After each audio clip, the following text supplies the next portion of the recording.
Good morning, everybody. Welcome to the OK Grognard Show. It is Wednesday, September 16th, 2020, 9:30 a.m. Central in beautiful Lake Geneva, Wisconsin.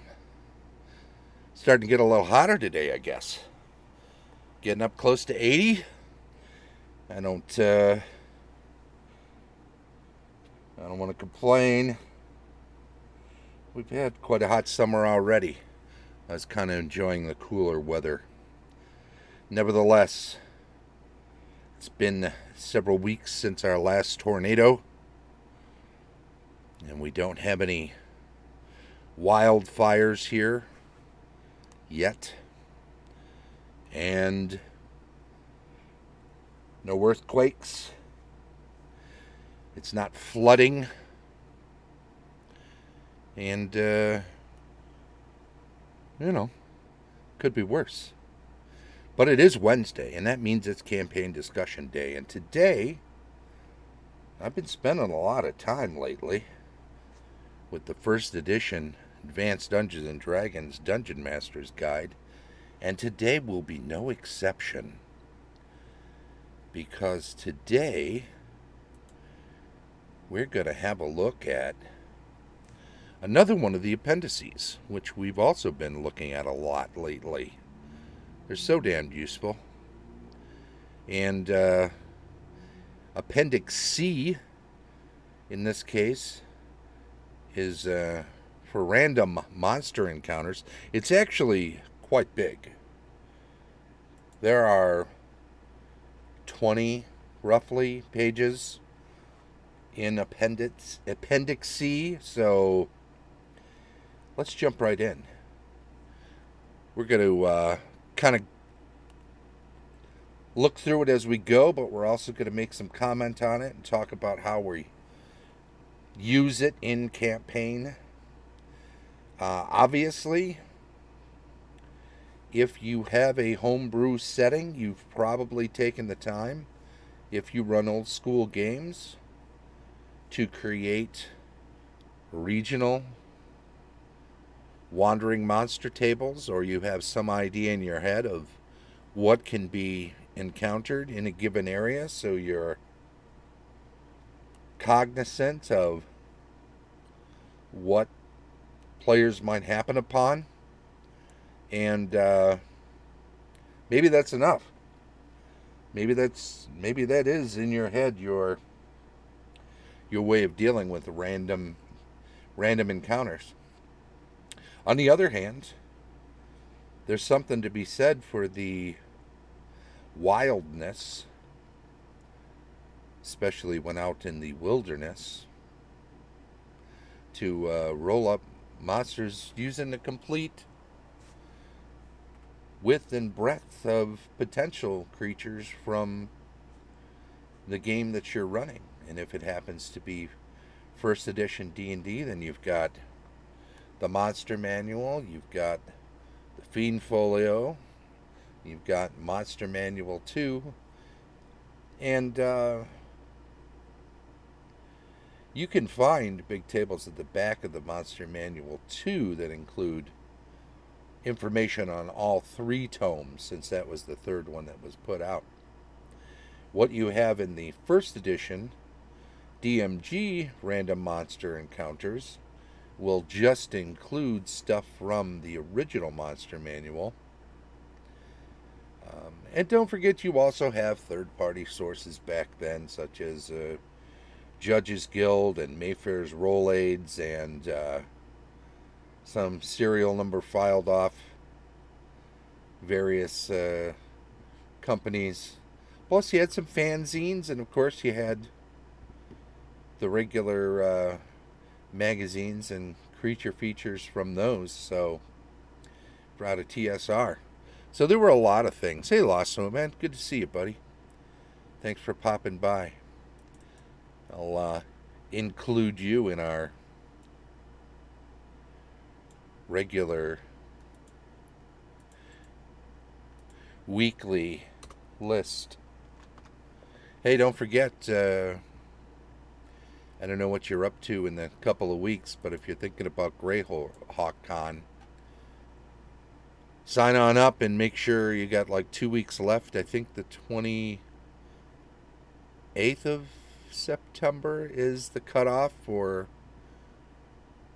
submitting events to run. So even if you're just throwing in a virtual tabletop board game that you want to jump on and let some people try out, that's all good.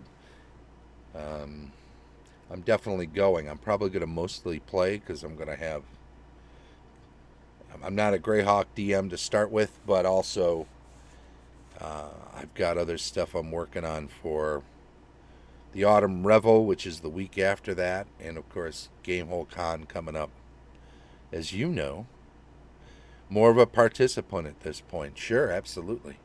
Well, Greyhawk Con should be fun, and I know there'll be a lot of, I think it's like a $3 badge and it all goes to charity. So everyone should jump on that. Throw that in and then go to some seminars. Go to some map making seminars, go to some art seminars, maybe some discussion seminars of I'm sure the Troll Lords and others will be having open forums where they talk about stuff they do and what's coming up and just gaming in general. It's fun. And this is their first one. I'm sure they would have loved to have a physical convention, but virtual conventions are all the rage. So go check it out. That's Virtual Gamehole Con. Or Virtual Greyhawk. The Virtual Gamehole Con's coming up too, later on down the line. Virtual Greyhawk. October 2nd to 4th. I'll have links in the show notes, so if you need more information or an update on that later, I'll have it in there. And that'll be good. Anyway, what we want to do is check out Appendix C, random monster encounters, right? Good times. The procedures and tables for determining random monster encounters during the course of a campaign are given here. The state of Advanced Dungeons & Dragons is such that new and different creatures are being devised regularly and often, so that by and large, the only monsters which are included are those in the Monster Manual. Two notable exceptions to this are the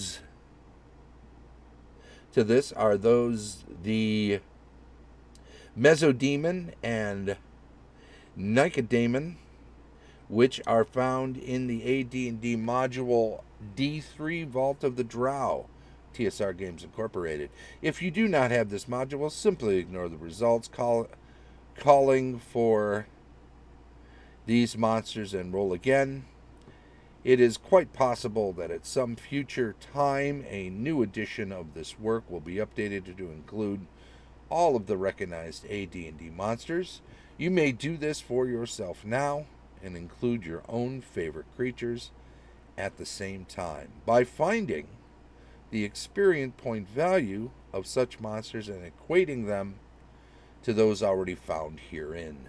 Determine the frequency, common, uncommon, etc., of the new creatures and then include them on the appropriate tables by adding them after comparable monsters already shown. Be careful not to upset the probability balance.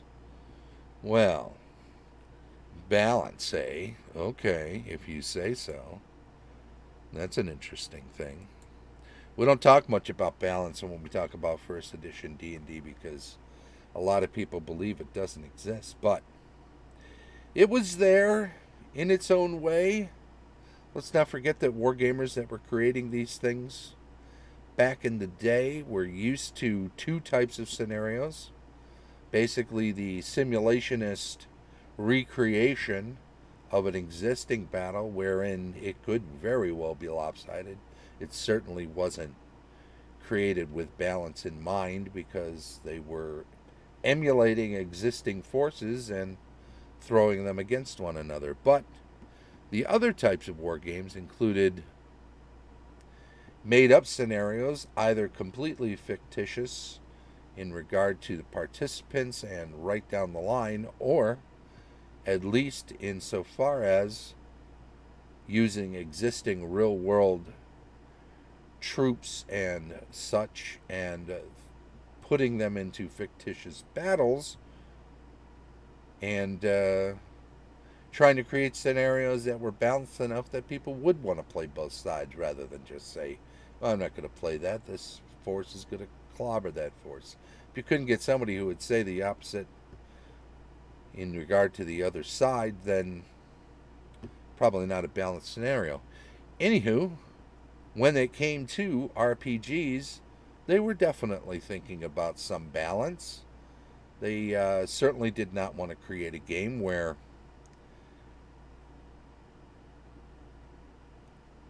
new players would join in hoping and thinking they were going to have some fun and then find out that they were just getting clobbered all the time and it wasn't any fun at all. Now, let's make no mistake. Hey, Raging Albert, how you doing? The lethality of early RPGs was certainly also informed by wargaming, in that losing and or characters within the game, troops within the game being destroyed or dying was on the table. It was not considered not fun for someone to struggle and to not make it. That was part of the fun because it created a lot more tension and certainly made the value of surviving even greater. So, if there was, if you kitty proofed every dungeon and put foam padding on the sharp corners, where's the challenge in that? I'm just Pavlovian, pressing a button and getting little treats all the time. And if all I want to do is salivate, then there are other ways. So, that being said, wanting balance and a final goal of having a certain balance that was still a challenge, still created challenges relative to games of the day, were the way that they were approached. So let's not assume there's no balance in those games. And in that regard, these tables will kind of show that as well. Dungeon random monster levels are determined as follows. 1, up to 20 XP. 2, 21 to 50.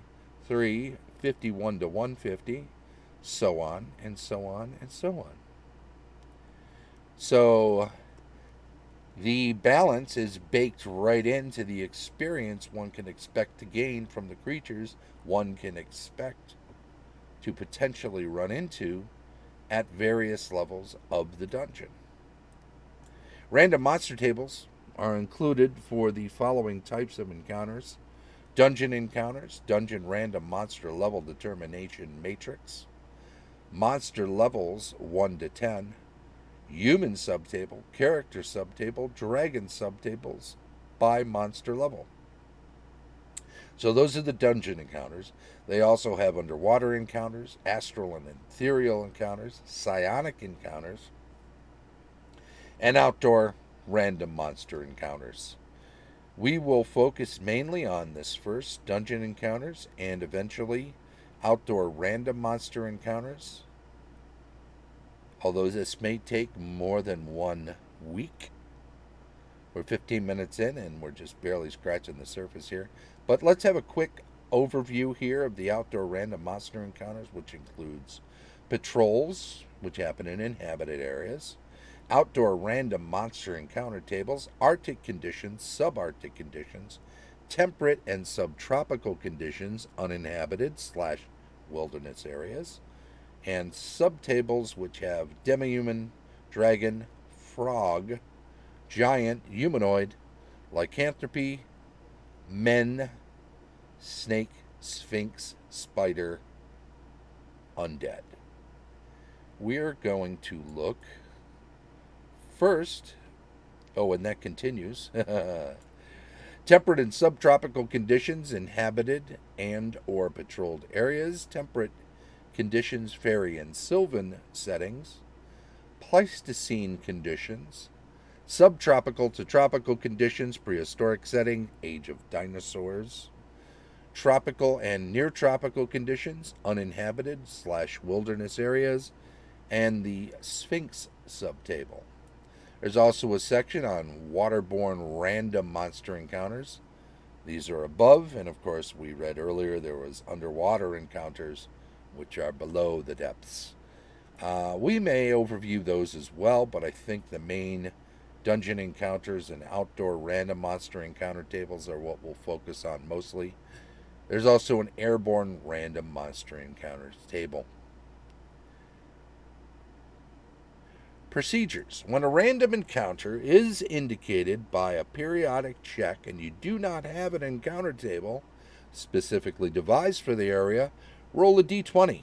Cross-index the level of the dungeon or whatever is equivalent to it with the die roll and read up to find which dungeon random monster table by Roman numeral monster level 1 to 10 to consult. Find the type of monster encountered. Once the table is found, dice will discover at random which monster has been encountered in what numbers. Monster encountered adjustment for relative dungeon level. The numbers column assumes that the encounter will take place on the level which is equivalent to the level assigned to the popular monster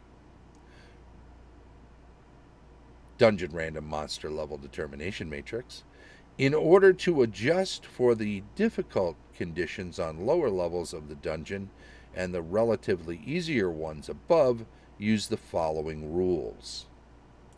Lesser monsters on lower levels will have their numbers augmented by a like number of the same sort of creatures for each level of the dungeon beneath that of the assigned level of the monster type encountered. For example, first level monsters on second level of a dungeon will be twice as numerous as the numbers variable indicate, i.e. 2 to 8 giant ants rather than 1 to 4, and if they are encountered on the second level, or its equivalent of a dungeon. The same is true for second level monsters encountered on the third level monsters on the fourth level, etc. There are two exceptions to this rule.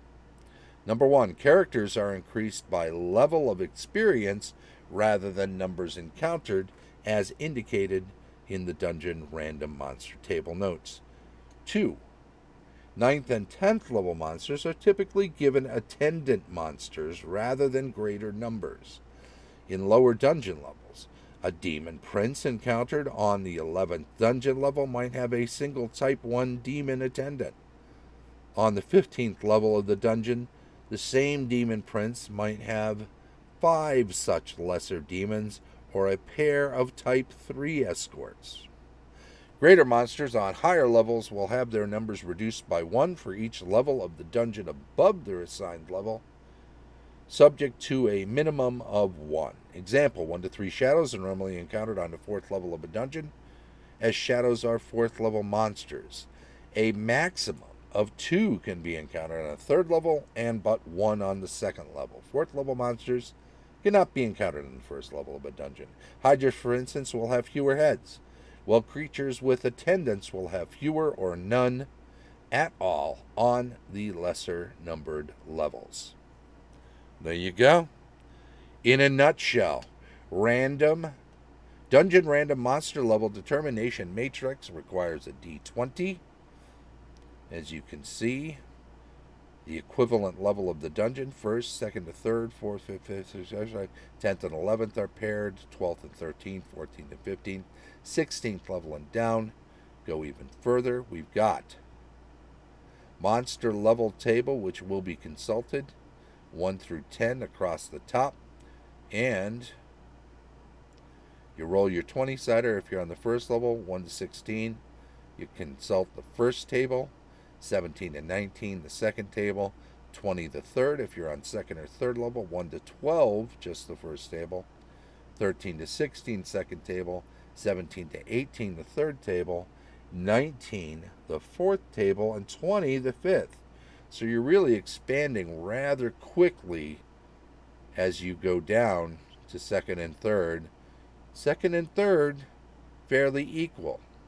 So there's this sense, balance-wise, in the game that once characters are going down to a second level, that even though they'll gain some experience and probably go up in levels themselves, character levels that is, that second and third can be fairly equivalent, because there's got to be this period when characters are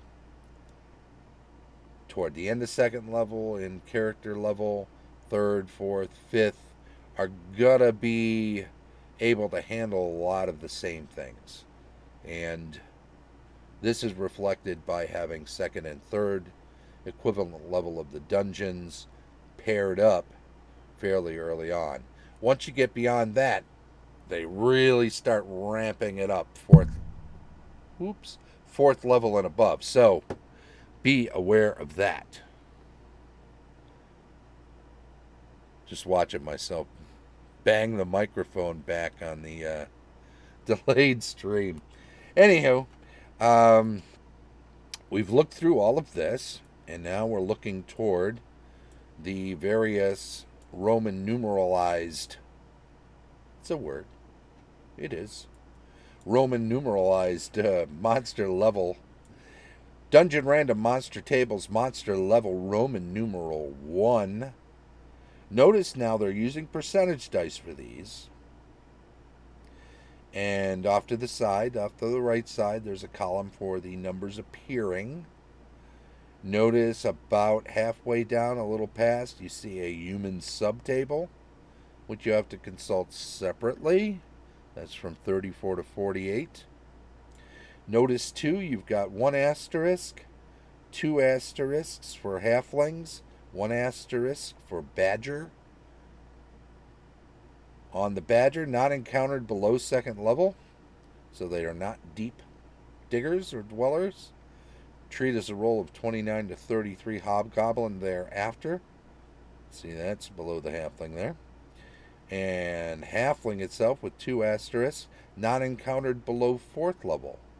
Treat as a roll 71 to 83 rat giant thereafter. So, and let's have a quick look down at this human subtable here. Totally half are going down to the character subtable, which gives you groups of player character types. But you've got bandits, berserkers, and brigands. And we see them all the time, don't we? We love our bandits, berserkers, or brigands. Hey, let's just read down the list real quick of those first level ones.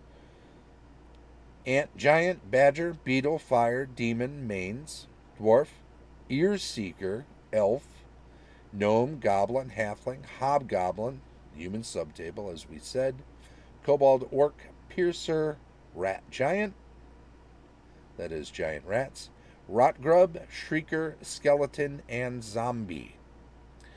Most numerous, 4 to 14 for dwarves. What is up with that? A mining party, perhaps? 5 to 15 for elves. A big feast underground for some reason. 6 to 15 for kobolds. Okay. 6 to 15 for goblins. 6 to 18 for kobolds, 7 to 12 for orcs, 5 to 20 on the giant rats. That's a lot of them. Only one ear seeker. All it takes is one. So there you go. Well, I'll tell you what.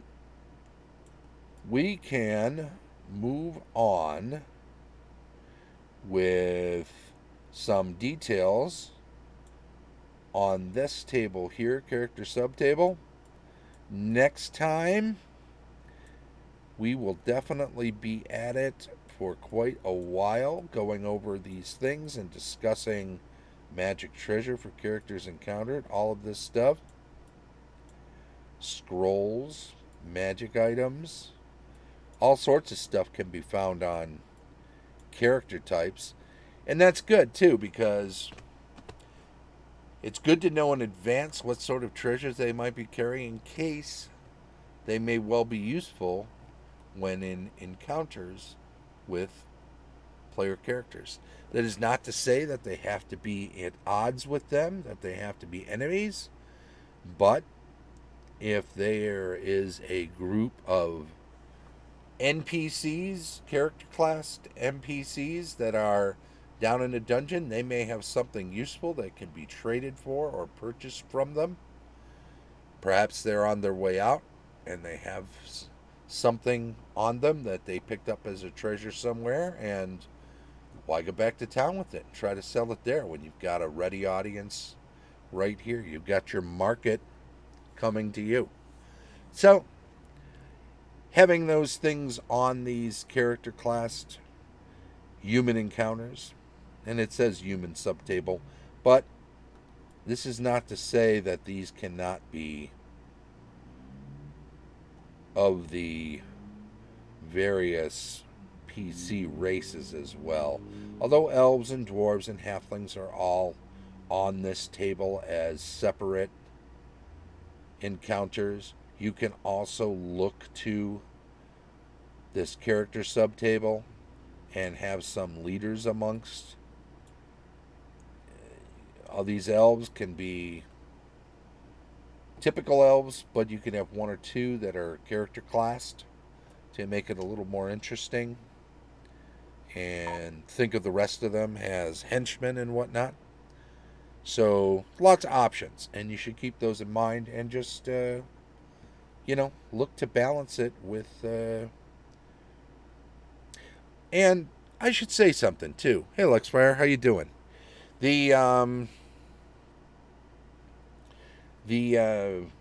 balance that you're looking to find here isn't just hard baked into the tables. It is, to some degree, but it's relative to how you're using the tables. If you're a DM that has a magic rare setting, you're probably not going to want to have a bunch of magic piled up on these characters and monsters that they're running into. And certainly you want to have lesser numbers if they have lesser weapons to fight with. So some of this is DM judgment, and that's always been true, and it always will be true. No rules will tell you the best way to run your game. They'll tell you one possible way, and you have to decide how you apply them. So keep all of that in mind, and I'll tell you what we will do. We will say that we're close to our time. So thank you very much for coming by today. If you're in the stream today, be sure to follow the channel and speak up on the stream chat whenever you're here, because we keep a little list of non-bots and do a little giveaway every week to somebody who's been watching the show and during the live stream. If you're available tomorrow, come on by, because tomorrow is GMing Tips on Thursday. We've got Building Adventures on Friday, GM Reviews on Saturday, Rules Retrospective on Sunday. We do our weekly news and announcements on Monday, Cartography and World Building on Tuesday, and went back around the horn to campaign discussion here on Wednesdays. I also want to say thank you to anybody who's catching up with us on YouTube. If you are, please do subscribe to the channel. Give us a little thumbs up, and also feel free to make a constructive criticism comment if you have anything to say. We appreciate any help we can making the show a little better. Once again, come on by 9:30 a.m. tomorrow and every day on the OK Grognard Show here in beautiful Lake Geneva, Wisconsin. Bye-bye.